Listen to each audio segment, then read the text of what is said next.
Hey mamas, and welcome to the Entering Motherhood podcast. This is your one-stop go-to place for getting you from feeling drained, exhausted, and unfulfilled in motherhood to feeling more energized, organized, and accomplished.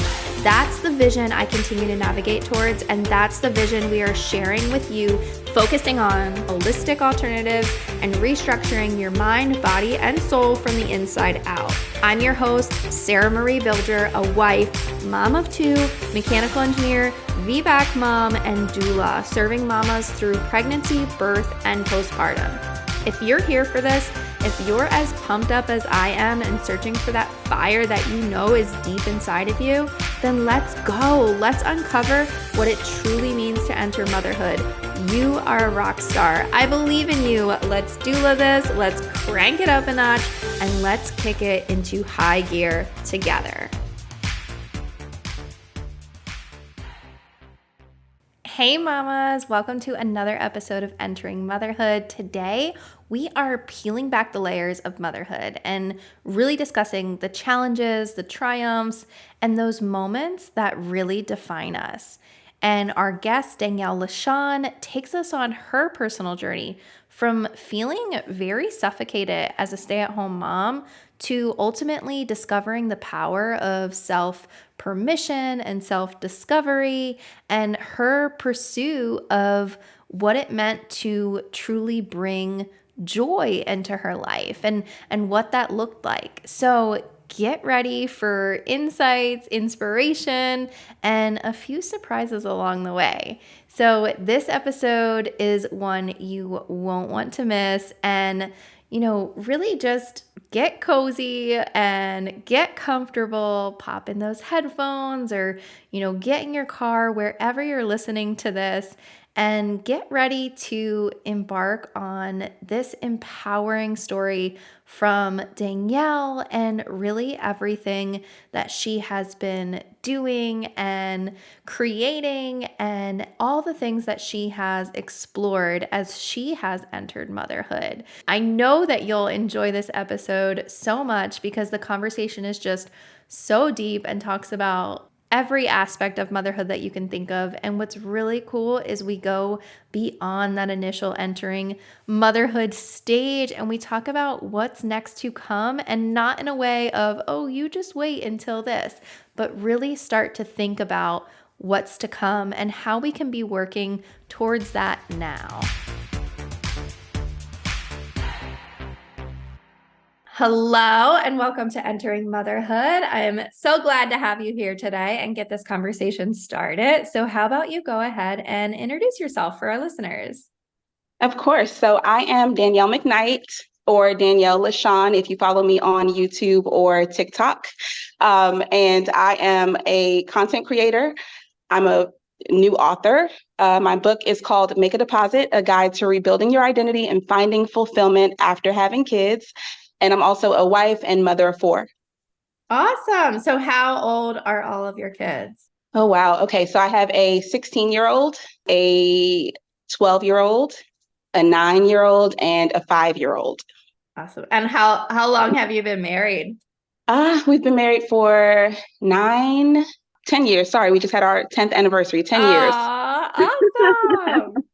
So let's backtrack a little bit then and see when you were first becoming a mom and you were entering motherhood for the first time, what was that experience like? Well, I had my first child at 20. So I think I thought I had it all figured out then. And I had the baby part figured out. We get a lot of information about how to take care of babies. So I had that part figured out and that was fine. But I think, once I started adding more kids, because my first son was very easy. He was the kind of baby that you put him down somewhere and he would stay there. He wouldn't really get into things. He was very mellow, and he's still that way to this day. But, what do they call it? A trick baby? Yeah. Lead you into wanting more. Yep. He was a trick baby. So then we had our second son, and I actually, before we conceived him, or when we conceived him, I came home. So became a stay-at-home mom for that second child. And I was a stay-at-home mom so I went from, in that 10 years of being a stay-at-home mom, went from one child to 4 kids. So um, it just became very hectic and very overstimulating and very everything that moms say that motherhood is. Yeah. Yeah. So you went from 1 to 4. hmm While being a stay-at-home mom, Oh my which is a goodness. whole other can of worms because it makes you feel like you have to do everything and you're with them all day, every day. Yeah. Walk us through that and let us know, like what was that like, transitioning into being a stay-at-home mom? Was that something that, you saw in your future, you were thinking of, or something that you sort of fell into and felt was the right choice? I think it just felt like the right choice when I wanted to have another baby, Mm-hmm. um, or when we wanted to have another baby. And then after a while, I think in the beginning, it's very idyllic to be a stay-at-home mom. But after a while, it just becomes suffocating. To me, anyway. To me, it became suffocating. I felt like that was the only purpose for my life was to serve my children and my husband. Yeah, what So other like feelings and things were you going through? Like, yeah, I mean, I guess just like talk a little bit about like that experience and what was going on as like you were being a stay-at-home mom. I think what really happened over time was that I realized that it wasn't going to be enough for me to just be a stay-at-home mom. I wanted my life to have a greater meaning than to be someone's mom and someone's wife. I wasn't really sure what I wanted exactly, but I knew that what I had was not going to cut it. And I wanted to do something. I needed something else that was just for me, that was just based on my wants and my needs. And I wanted to be selfish. I wanted permission to be a little bit selfish. And I Yeah. think that a lot of moms don't give themselves permission to be selfish. And we should, because you can do great things when you devote that time to yourself.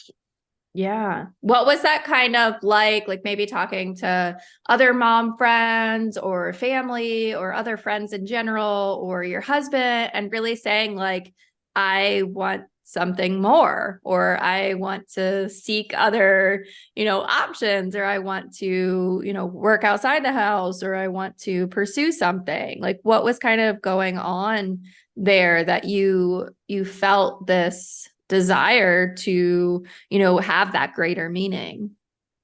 Well, okay, for me, I never really, although I came home and I was not working outside the house.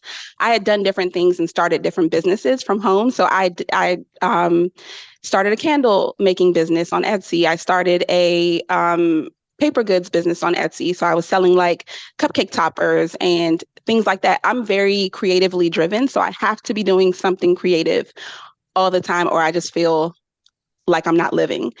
Also started my YouTube channel. So I had different creative outlets and things that would make some money, but yeah, so I've always been doing something. And when the time came when I just had that, awakening and I was like, I have to do something else. I don't know that I necessarily had conversations with anyone outside my household. It was really between me and my husband. And I was like, I'm essentially like I'm dying on the inside. I have to do something. I have to, find something that's for me and find fulfillment and make myself happy, or I'm not going to be good for anybody. So, I just started going, essentially. Yeah. What has that process been like for you? Oh man, it's been a journey. I think that when we decide that we want to move in a certain direction, even if we don't have clarity on that direction yet, when you decide that you want to move in a certain direction, you just have to keep going. And eventually, the clarity will start to come. As you complete one step, the second step will appear in front of you. Yeah. So you Yeah. just have to go. And, even if you can't get complete clarity right from the start, it's better to start than to not start because you'll never get it if you don't start moving. Yeah, I think that's really important. And like you said, like you started some other things and you tried some other things. And I think that's really Mhm. important to, reach out and do different things and see like, do I like this? Like it's a whole process of really expressing your creativity and finding things that click for you And and work with you. yeah, and I think it's also maybe important not to tell everybody everything you're doing because if it fails, you won't be able to do that silently and just by yourself. You'll have to, if you tell people I'm doing this and I'm doing that, then when you're still in that kind of discovery mode of it, then when you decide that it's no longer what you want, it may not feel good to have to go back and say, no, I'm not doing that anymore. So I think that's one thing I did that for me was good. I don't know if it's good for everybody, but for me, it was good to just kind of do those things by myself and not bring everybody into the fold on everything I was doing so that I could kind of fail silently. Because there was a lot of failure happening. But I kind of avoided the embarrassment of failing Yeah. out loud. Do you like regret doing that? Like, do you wish that you included some people that support you now that would have, supported you during like all of those failures and it would have like felt like you had more support at that time? Or do you feel like it was just some things that you needed to kind of like process and go through? Definitely feel like I just needed to process it and go through it on my own because I wasn't sure about any of it. I was just kind of trying things, throwing things at the wall and seeing what would stick, and they just didn't stick. So once you find the thing that you feel like is sticking, that's when I feel like it's the time to bring people into the fold and kind of, invite them into what you're doing and let them support you. But if you're going to go through or cycle through like 10 different things, you maybe don't need everybody to be there for that. So, what are, I guess, you doing now that you're really including people in and expressing it more and opening up about what you're pursuing? So definitely my book. Even when I started writing it, which it took me almost 2 years from conception to actually bringing it to market, I, told people that I was writing a book, and I didn't give them the play by play and the, every day, because it was really just me. My husband would come home from work because at this time I still wasn't working. He would come home from work. I would get in the car, drive to the park or to Starbucks or to wherever, and just sit in the car and work on the book for hours every day.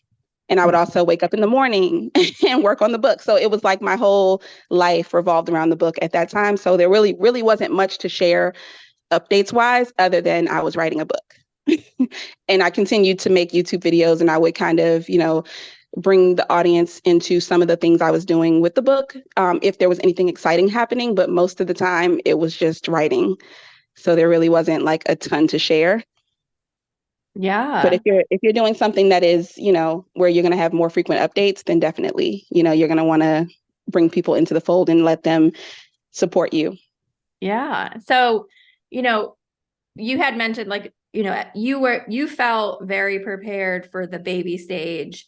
And then it was kind of this aftermath of motherhood that you really felt like there was a lack of talk and lack of like preparation around. What do you kind of express, or is this something that you mention in the book that you really feel like it's important to be having this conversation and to be talking about it? Maybe even now, people that are in this very early stage of motherhood that haven't even thought what happens after the baby stage. Yeah. Like what can we kind of be thinking about and considering now before we get there? Yeah, so I think it's so important to have more conversations around what it's like to be a mother to children versus babies. We all have a general understanding of what it takes to properly take care of a baby. We know we have to feed them, birth them, change them, nurture them. We know what it's like when they become toddlers. We're going to have the terrible twos. We're going to have to baby proof. They're going to be into everything. So we all understand that. But then after the second or third year of life, what happens? We don't really talk about that. And I think it's because it can be so different from person to person, but it seems to me that we're all kind of, a lot of moms, if you ask us how our experience has been with raising children, it seems that there are some common themes. So we really need to talk about navigating motherhood after the toddler phase, things like the fact that kids tend to have a preference for their moms. My kids will bypass their father to come to where I am and ask me a question, and they just act like he doesn't exist when it comes to certain things. And I'm like, you walk past your dad to come to me and ask me for Oreos. Why? He can answer that question. He's capable. We don't talk about overstimulation. We don't talk about, the constant touching and the constant questions and the constant calling your name. That's just something that we don't really tend to talk about. And I've seen more and more conversations about this, like on TikTok, and I'm so happy about it because I think that those creators are setting a much more realistic expectation of what it's like to be a mom after that first couple years. And another thing we don't talk about is feeling guilty for taking time to yourself and setting boundaries with your kids because Yeah. that's so important. We have to tell them, mom needs 10 minutes, mom needs 20 minutes, I need 30 minutes. Even if I have to set a timer on Alexa and just, say after this timer goes off, you can come and find me. But, Yeah. until then, I just need some time to myself. Like, can you do that? We need to have all those conversations so women are not thrust into motherhood and not prepared for any of these things to happen. And then because no one talks about it, there's no support for it. So you just kind of go through it alone and you feel guilty for feeling that way, but it's normal. We all feel that way. Yeah. I think, like you said, the going to mom preference or Mm-hmm. like, even just the calling your name or like the constant, hey, look at this, look at this, look at this, like things like that. Like Yeah. they do want your attention a lot of the time. And as someone that was, like staying at home, like being with them, like it's very easy to get touched out or tapped out or burned out because of that. And I can definitely, relate. Like my daughter prefers me to be in there like at night, like, oh, like, no, like I want it to be mommy's night or I want mommy to put me to bed. And it's just Mm-hmm. kind of like, sometimes you do want that time for yourself. And it's like, you want to embrace this time. What else are you doing? Like it's like, okay, like mommy wants to go to bed, but like they want you to like be there with them, or maybe you want to like go take a bath or just go read a book or just like have that alone time. And it's almost like you do feel guilty to be taking that time for yourself when they're specifically asking for you or wanting you or wanting maybe you to get that cookie for them or you to do that action for Mm-hmm. them. And I think it is like a struggle, like saying like to do those things versus do something that maybe like you just literally need like a moment to yourself. So what kind of suggestions or things have you found to really help navigate that time and to release the guilt or get in a better mindset towards these moments?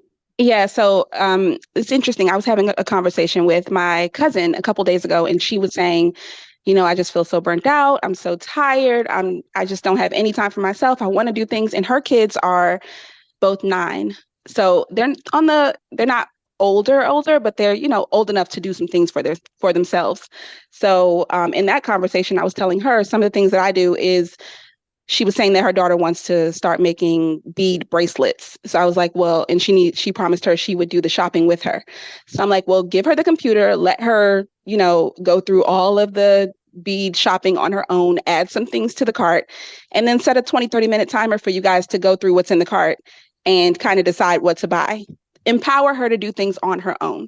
If you don't want to cook every night, make sure you have some things in the house that your kids can cook on their own. Maybe have a standing pizza night where, you can buy tortillas or pre-made pizza crust and the ingredients, and they can bake their own pizzas or air fry their own pizzas. Create opportunities for them to do things for themselves and make it fun so that they don't mind doing it. And at the end of the day, kids are resilient. They can adjust to, things changing. So if you need to have some time to yourself, 5 hours a week or whatever it is, maybe 3 nights a week, you're going to go to the gym for 2 hours or an hour and a half. Make sure they have what they need and go. Just Yeah. go, and they'll adjust. They'll be okay. They'll figure it out. It's not the end of the world. You might feel guilty, but that will also fade. Once you Yeah. realize they're okay and they can survive without you, then you realize there's nothing to be guilty about. Yeah. So that's my best advice. Just create new routines and new actions and new routines and new processes that will allow you to make time for yourself because Yeah. you have to, or you're going to drive yourself crazy and your kids will be okay. Yeah, you talk about this concept of building your happiness bank. Can you Mhm. kind of elaborate on that and talk about how that relates to this? So the book is called Make a Deposit because throughout the book, we make deposits in every chapter, which are basically activities that you can do, like assignments that you're going to do to get you closer to your goal. So every time you make a deposit, you've made a deposit in your life bank. We talk about withdrawals, which are based. So deposits are essentially things that you do that get you closer to your goal, whereas withdrawals are things you do that take you away from your goal.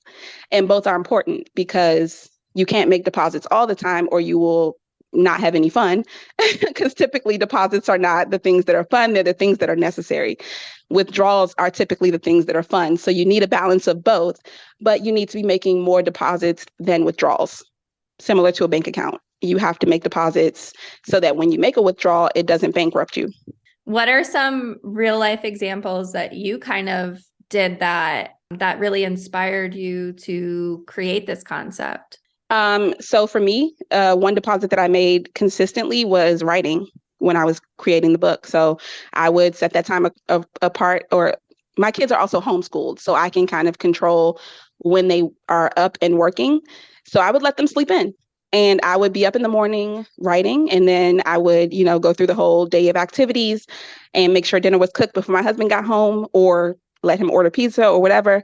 And then, in the evenings, I would write.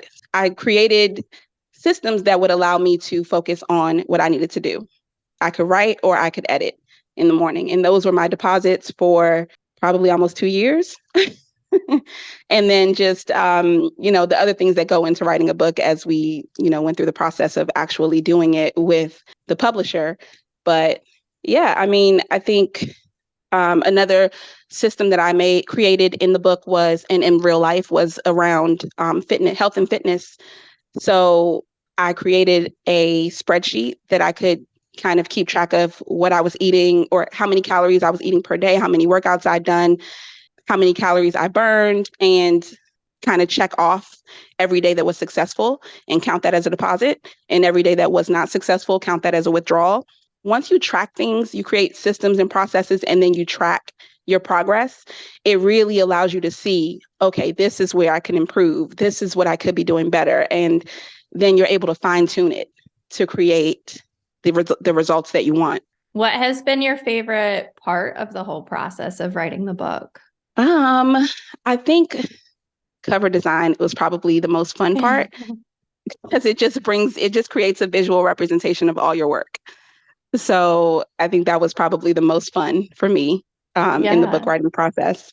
Can you explain, like, maybe if there's a story behind the cover, like how you kind of came up with that? Oh yeah, there's a story. Tell us. So the cover is, I wanted it to be a representation of motherhood, but not necessarily any phase of motherhood, because I feel like you can feel like this at any phase in motherhood. You can feel like this when your baby's a baby. You can feel like this when you have teenagers. You can feel like this as an empty nester if you're still kind of doing a lot for your kids. So I didn't want it to necessarily represent a specific phase, or a lot of moms have multiple phases of motherhood. Like me, I have a teenager all the way down to a 5-year-old. So, I'm kind of in a few different phases of motherhood all at once. So I didn't want it to have an actual person on there because some people may feel like it doesn't represent them if they saw someone who didn't look like them. And I also didn't want it to kind of make people not be able to identify with it. So the cover has like a living room with some toys on the floor. And I feel like that's a pretty accurate representation of, most moms' life, especially when they have kids and not teenagers. Hmm. Some teenagers too, because my teenagers can be messy sometimes too. What has the process been like for your kids, and what do they kind of say about, you having a book now and the journey that you've been on? I think they were proud, but also they're proud and they feel like, okay, so we can do the things we want to do. And also, when it comes to my kids, I'm very open with what they want. I don't ever want to impose what I think is best within reason. I want them to make their own choices, and I want them to be able to kind of navigate that decision-making process and figuring out what the consequences are of their actions, because that's the only way you get better at making choices. Yeah, I just want them to feel like they can do whatever they want to do and we'll support them. Yeah, I think that's great. I think it can be a difficult kind of struggle when you have maybe set things that you like want to do with them or for them or have them do like certain things, but it's a really cool opportunity to see and hear, what they specifically want to do. Mm-hmm. And to give them that freedom and flexibility and opportunity to explore those different things. Yeah, but to also understand that your actions have consequences. So if you're going to do something, you have to understand that the consequence may not be positive. So make your own choices, but understand that there are consequences one way or the other, either positive or negative. So, you're free to do what you want to do, but try and make good choices because you are not exempt from bad consequences or negative consequences. I know with a lot of your audience, their kids are not yet, or they're just entering motherhood. They're not necessarily in the phases that we've been talking about yet. It would be perfect to not have to rebuild your identity if you can just hold on to your identity Yeah. within your, in your journey. But because people tend to always have a birthing plan, they tend to have, a babysitter lined up and things like that, but they don't necessarily think about what your plan is, again, for after the kids are a little Yeah. bit older. So it would be great to, kind of think about maybe a kindergarten plan or a elementary school plan, or, just all those different phases, kind of try to think through some of what can help you not feel the way that a lot of mothers end up feeling, because we haven't done that. We didn't do that and we didn't prepare for that. And then there's the other side where it's kind of like, can you actually prepare for that? So it's like, you can try, but it may not work because you don't know who your kid's going to be after 2 or 3 years. If you're at that point, that's where the book comes in. So how do you, once you feel like you've lost yourself, how do you actually rebuild your identity? How do you get back to somebody that you're proud to be? For me, that's kind of a 6-step process. So the first step is going to be figuring out what you want. So soul searching and thinking about, what do I want? Not for my kids, not for my husband, not for my partner, but what do I want for me? Just removing everybody else from the equation and focusing only on yourself and what you want to see for your life. The next step is going to be creating a vision. So you want to actually, once you decide what you want, create a vision statement. So maybe outline the next 3 to 5 years of your life and what it's going to look like, where you want to be, how you want to feel, what you want to be doing, all those things. And the book goes into a lot of detail about how to actually do this. Step 3 is going to be prioritizing. So you have to make time for yourself and work towards your goals. So you have to figure out when you can do this so that you can be doing this on a daily basis. You have to make time for yourself and you have to make time for your goals. Number 4 is going to be commitment. So you have to commit to being consistent. Once you build these processes and routines, you have to stick with it. And that's the hard part. I think that's the hardest part of the entire thing, because it's not easy to consistently do something when you're not seeing the results. And that's why you're going to be tracking your progress. That's why you're going to be focusing on making your deposits and making fewer withdrawals so that you can make sure that you're going in the right direction. Someone said you only need to do the right thing 80% of the time. You can do the wrong thing 20% of the time and still succeed. So if you're tracking, you can make sure that you're doing 80% of the right things for you, because this is different for everybody. It's individualized, and my deposits may be withdrawals for you. And step 5, you're going to go back to your vision statement daily, especially in the beginning. You want to really make sure you're reading it and feeling those emotions that come along with it and really immersing yourself in it so that you can feel the feelings that are going to get you moving in the right direction and motivate you to do the things you need to do to get there. And then the last step is pivoting. You have to be willing to pivot. We can create our vision statement. We can, start moving in that direction, but it, something's going to happen that's going to force you to do something different. I thought that I would be able to be a stay-at-home mom and continue to work toward a career as an author and everything else, but and still get the house that we built and all that. But I had to go back to work. That was not part of my vision. I did not think I would have to go back and work full time, but that's what happened, and that's how I was able to continue to further my goal. So pivoting is so important. It's not going to 99% of the time, it's not going to go exactly as you planned it because success is not a straight line. But as long as you're willing to pivot and do something different and do what you have to do to kind of, allow for the unexpected, that's how you'll get there.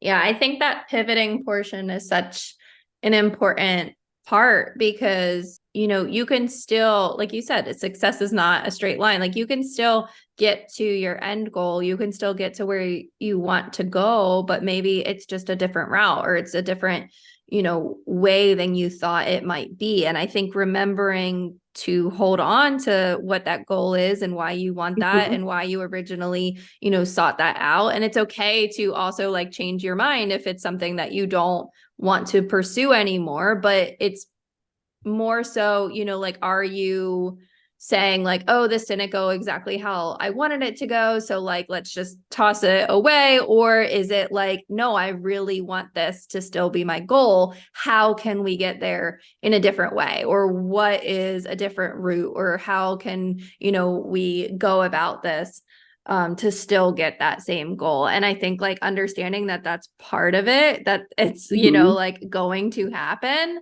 and having a support system in place that's going to let you see that and let you know that this is just part of it, and if you still want that to be a goal, you can still keep pursuing that.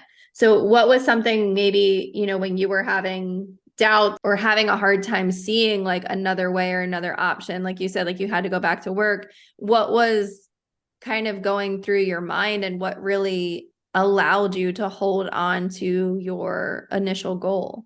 Well, for us, it was our house is what caused me to have to go back to work because that was one of the things on my vision statement. And we both wanted this house so bad. So it was like either we can show more income or we will not get our house because this is when interest rates skyrocketed and Mhm. there were supply chain issues everywhere. And it was just so many different, it was a perfect storm for real estate being hard to acquire. So I was like, okay, well, we need more money. I'm gonna have to go back to work. It is what it is. Like it didn't even. It was like life or death to me. It was like either you're gonna do it or you're gonna stay where you are. And staying where I was way more scary to me than doing what I had to do to move forward. And I think when you get to that point, that's when you're locked in. Yeah.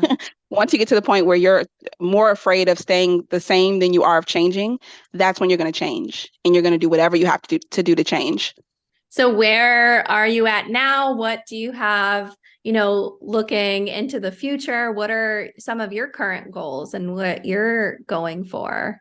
So my current goal is I'm actually at the point where I've attained a lot of my goals. So I need to reread the book and go through the deposits and create a whole new vision statement because some of the things in my original vision statement are not things that I necessarily want anymore or want to work toward anymore. And then there are new things that I want to work toward that I need to add. So for me, I want to make my YouTube channel more successful. So I definitely want to hone in on getting more focused with that. Also, my TikTok. So for me, content creation is going to be at the top of the list these days for my goals. And also getting back on my fitness journey because when we moved in, I was like, there's just like a million things to do. We didn't bring anything from our old house. We started completely from scratch with like everything, dishes, furniture, literally everything that's in our house now. We started from scratch. So that was stressful. And I Yeah. was like, I don't have time to do this and focus on a weight loss journey or, a health and wellness journey. So I really want to get back to that. So that is one thing that I want to focus on or moving forward, as well as content creation. And how I'm going to do that is I'm going to reread the book and use not only the book, but also the journal. If you for you guys that don't know, I also created a companion product to go along with the book, and it's a journal. So every deposit inside the book is expanded on in the journal. It will help you maximize on the information that you're getting from the book by using the journal alongside it. It gives you somewhere to write everything. It gives you a more in-depth look at each deposit, and it just makes it easier to follow along with it. So that's my plan. I'm going to go back to the book, just go back to basics and get myself motivated again because I've gotten a little bit complacent with where I am now, and I need to get back on track. Yeah, I love that. I love that, you've created something that not only other moms can utilize, but you're utilizing it yourself because you know like how powerful of a tool it is. And Hmm. you know that, this works. Yeah, I've done it before, so I know I can do it again. Yeah. And I just think it's just getting focused because it's just so hard to drown out the noise and really hone in on a specific thing or a specific goal or a specific set of goals. And will do that for you. It will allow you to really focus on what you want. It'll give you the time and space to really think through that whole process and what you want to see for yourself in the future. And it will tell you step by step how to get there, what to do, from visualization to stretching, which is a super important part of just kind of feeling better in your own skin, to journaling, to all these different techniques. And that's on top of the actual deposits. Yeah, it's really a great tool for going from where you don't want to be to where you do want to be. Yeah, I think, that's something that I talk about a lot and something that I think is really important. Like just understanding like where do you want to be? Like what kind of mom do you want to be? Like what vision do you have for motherhood? And so it's a Hmm. really awesome concept and neat way of going about it. Yeah, and just being really intentional about figuring out how you can get there, not just saying what you want to do, but also how can I do it and what can I do on a daily basis that will get me there. So if it's how can I be a gentle parent, then maybe coming up with some techniques for gentle parenting and then actual steps you can take every day. And maybe, if my child does this, I'm going to react this way. If he Yeah. screams, I'm going to be calm and I'm going to say this. And Yeah. then it takes the guesswork out of motherhood. If you know what you're going to do and how you're going to react in certain situations, then it creates a sense of normalcy for you and your child because now he knows how you're going to react. You know how you're going to react, and it doesn't have to be reactive. Everything doesn't have to be reactive. Yeah. Yeah. And it's a really empowering thing too, because you're setting those goals. You're saying, what you want out of it. It's not, like this is the way you have to do it, or this is how this gets done. It's sort of, here's a blueprint for how you can lay out, what you see and what your goals are. And like you said, like your deposits and withdrawals are going to all be different. And like Hmm. understanding that like your journey is unique and specific to you, I think is really empowering. Yeah, and also understanding that maybe you don't need to ask people, for help with that. Maybe you need to figure it out for your not I don't want to say figure it out for yourself, but maybe you need to kind of think that through on your own and be clear on it by yourself first before you allow other people to give you input, especially people from older generations who don't parent the way you want to parent or who did not parent the way you want to parent because they're not Yeah. going to be able to give you the kind of feedback that you're looking for. Yeah. You may not agree with the information they want to provide to you. Yeah, exactly. That's awesome. So, where can we get the book? How can we get in contact with you? Where do you mostly, I know you were saying like TikTok and stuff. Like, what else, what other platforms are you on? And where can we find the book? You can find the book on Amazon, Barnes and Noble. Feel like wherever books are sold is where you can find the book. But Amazon is going to be the easiest place to buy it because we all know 2-day shipping can't be beat. Uh, but as far as socials, YouTube is Danielle LaShawn. TikTok is Danielle LaShawn ___, two underscores, sorry. And I don't really post much on Instagram, but Instagram is Danielle _LaShawn, I believe. Awesome. Well, do you have any other final words of wisdom or pieces of advice that you'd want to share? Yeah, just be true to yourself. Do what's best for you. Take the time to really figure out what is going to be the best direction for you to go with your life, and then move in that direction. Block out the outside noise. Don't let anyone influence you. Figure out what's best for you because no one can live your life but you. And the regrets that you're going to have if you don't do this, no one else is going to feel that but you. So make it a priority to figure out what is going to be the best move for you in your life and what direction you want to move in. Awesome. Well, thank you so much for coming and sharing, your story and different experiences that you had and how we can find your book. Yeah, of course. Thank you for having me. Thank you, mamas, so much for listening. Remember, you are a rock star. I believe in you. Let's doula this. Let's crank it up a notch and let's kick it into high gear together. Hit that subscribe button, share this episode with a friend, message me, email me, call me, beat me. You know how to reach me. We're doing this, mamas. I am so excited to catch you here next week. This is your one-stop go-to place for helping you find the resources you need to make the best choices for you and your family during pregnancy, birth, and most importantly, postpartum. See you later, mamas.